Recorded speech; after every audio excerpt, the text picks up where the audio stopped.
Today I'll teach you guys how you guys can turn your Google Docs into dark mode or switch into dark mode in Google Docs. So as you guys can see, I'm in the app version of Google Docs because you cannot do it on the browser, okay? So once you're inside the app, make sure to log in into your Google Docs account by logging into your Google account. Once you do that, you can click on the three line at the top left of your screen. Once you click on the three line, you will see the settings option, which is the second last one. Click on it. Now from inside settings, you will see the option called theme. Click on it.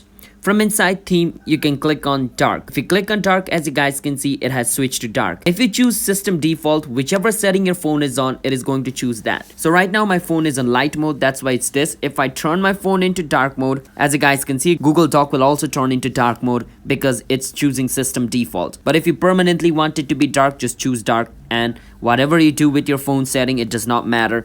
Your Google Docs will be dark. So that's how we guys can choose dark mode in Google Docs.